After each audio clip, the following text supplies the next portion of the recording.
कुडाळ इथं गेले अनेक दिवस घरफोडीचं सत्र सुरू होतं. दरम्यान कुडाळ पोलिसांनी गोपनीय सूत्रांच्या आधारे आकेरी येथील रामचंद्र उर्फ अभय अंकुश घाडी याला ताब्यात घेतल्यानंतर त्यानं कुडाळ, पिंगुळी काळेपाणी, झारापाणी साळगाव घरफोडीची कबुली दिली आहे. या प्रकरणी रामचंद्र उर्फ अभय अंकुश घाडी याला पोलीस कोठडी न्यायालयानं सुनावली. या संदर्भात जिल्हा पोलीस अधीक्षक डॉ. मोहन दहिकर यांनी ओरोस इथं पत्रकार परिषद घेऊन माहिती दिली आहे.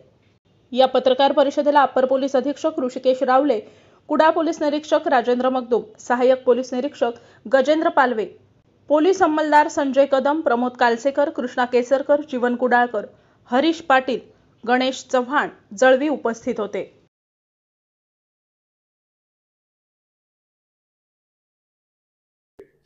कुडाळ शहरामध्ये मागच्या आठवडाभरात काही घरफोड्यांचे प्रकार निदर्शनास आले होते.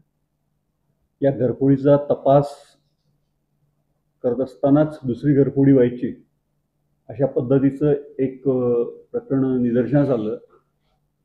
यामध्ये कुडाळ पोलीस स्टेशनचे वरिष्ठ पोलीस निरीक्षक श्री मगदूम आणि त्यांचा स्टाफ या घरफोडीचा कसून तपास करत होते. अशा वेळेला पोलीस हवालदार काळसेकर यांना काही गोपनीय बातमी मिळाली होती.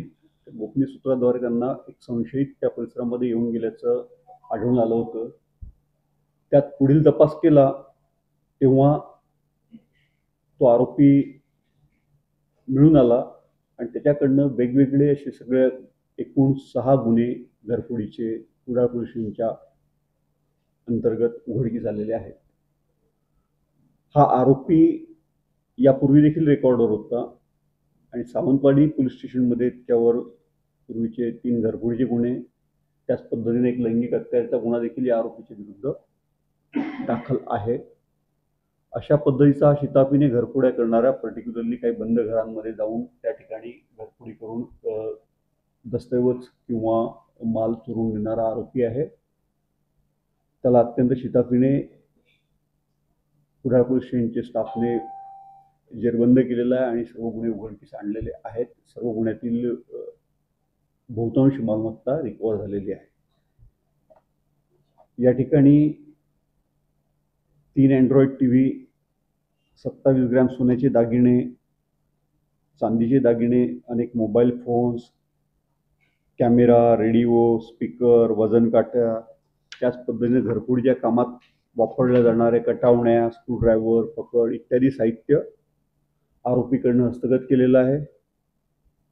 आरोपीला 4 दिवसाचा पोलीस रिमांड मिळाला होता. त्यामध्ये संपूर्ण तपास पोलीस निरीक्षक मगदूम आणि त्यांच्या स्टाफने केलेला आहे. यामध्ये मला एकच सांगायचं की जी गोपनीय बातमी आहे आणि पोलिसांचा तपास जो आहे यामध्ये सामान्य जनतेचं अतिशय मोलाचं योगदान आहे. एक पुसटशा अवलोकन किंवा ऑब्झर्वेशन एका सामान्य माणसाने केलेलं, त्यातून आपल्याला पुढचा क्ल्यू मिळाला. आपल्या सर्वांच्या माध्यमातून मी सर्व जनतेला आवाहन करू इच्छितो की आपण खरंच आपली चौकस बुद्धी जागृत ठेवून आपल्याला वेळी अवेळी जो कोणी संशयित दिसून येत असेल, कुठलं वाहन दिसून येत असेल किंवा कुठल्याही व्यक्तीची कुठलीही संशयास्पद हालचाल जर दिसून येत असेल तर ती निश्चितच पोलीस यंत्रणेला कळवा. यातनं अनेक गुन्ह्यांना पायबंद घालता येईल, प्रतिबंध करता येईल. धन्यवाद.